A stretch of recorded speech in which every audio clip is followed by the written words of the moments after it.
নমস্কাৰ আমাৰ YouTube channel আখলৰ জ্যোতিলৈ আপোনালোক সকলোকে স্বাগতম জনাইছোঁ। আজি আমি ঔষধি গুণেৰে ভৰপূৰ ভেদাইলতাৰ এটা সহজ ৰেচিপি আপোনালোকলৈ আগবঢ়াব বিচাৰিছোঁ। এই ৰেচিপিটোৰ বাবে আমাক প্ৰয়োজন হ'ব কেইপাতমান সতেজ ভেদাইলতাৰ পাত, দুটা পিঁয়াজ লৈছোঁ, সোৱাদ অনুসাৰে জলকীয়া, পাঁচফোৰণ, এটুকুৰা আদা, কেইফুটামান নহৰু আৰু কেইটামান জালুক। লগতে মই কেইপিচমান মাছ লৈছোঁ আৰু দুটা আলু দুটা মই প্ৰথমে বইল কৰি ল'ম। মাছ কেইপিচ মই প্ৰথমে নিমখ হালধি সানি অলপ ফ্ৰাই কৰি ল'ম। এতিয়া মই কেৰাহীখনত তেল ঢালি দিছোঁ। তেলখিনি গৰম হোৱাৰ পিছত মই এপিচ এপিচকৈ মাছখিনি ফ্ৰাই কৰি ল'ম। মাছখিনি বেছি টাইটকৈ ফ্ৰাই নকৰোঁ, অলপ ঢিলাকৈ ৰাখিম, তেতিয়া খাবলৈ বেছি টেষ্টি হয়।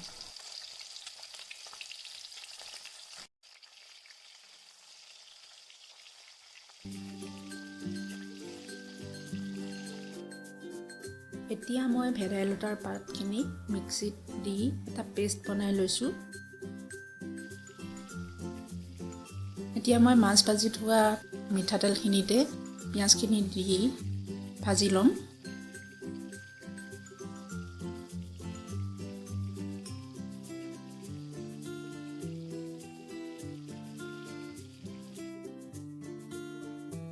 কিছু পৰিমাণে ভাজি লোৱাৰ পিছতে তাত মই নিমখ অলপ দি দিছোঁ।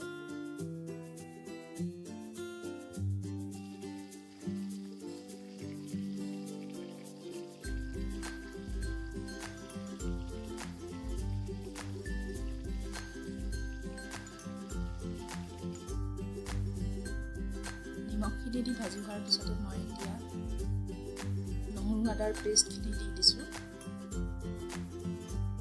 নহৰু আদাৰ পেষ্টখিনি দি অলপ সময় মই ভাজি থাকিম।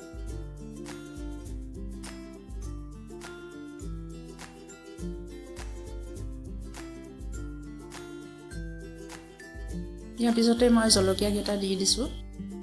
জলকীয়াকেইটা দিয়াৰ পিছতে মই পাঁচফোৰণখিনি দি দিম। পাঁচফোৰণখিনি দিয়াৰ পিছত অলপ সময় মই ভাজি থাকিম।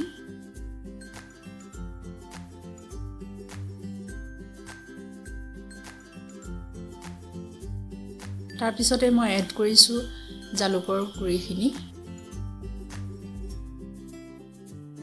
জালুকৰ গুড়িখিনি ভাজি হোৱাৰ পিছত মই এতিয়া হালধি গুড়াটো দি দিছোঁ। হালধিৰ গুড়িখিনি দিয়াৰ পিছত মই অলপ সময় ভাজি থাকিম আৰু এইখিনি ভাজ খোৱাৰ পিছতে মই ভেদাইলতাৰ পেষ্টটো ইয়াতে দি দিছোঁ। ভেদাইলতাৰ পেষ্টটো দিয়াৰ পিছতে মই আকৌ ভাজি আছোঁ।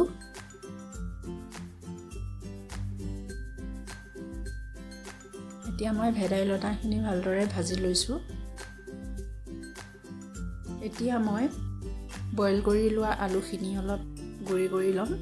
তাৰপিছতে মই ভাজিখিনিত এড কৰি দিম।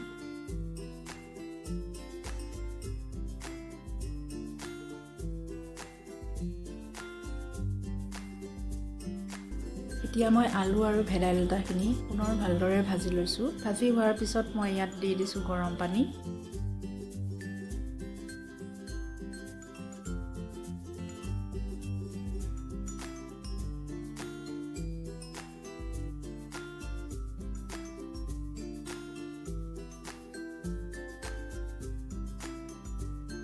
তাৰপিছতে মই ফ্ৰাই কৰি ৰখোৱা মাছখিনি ইয়াতে দি দিছোঁ। তাৰপিছতে মই ঢাকনখন লগাই দি কিছু সময় উতলিবলৈ দিছোঁ।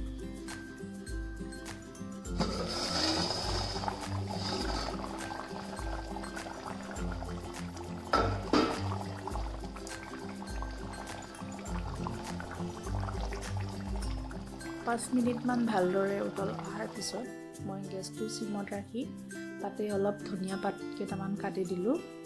ধনিয়া পাতখিনি দিয়াৰ পিছত মই ঢাকন মাৰি গেছটো অফ কৰি দিলোঁ।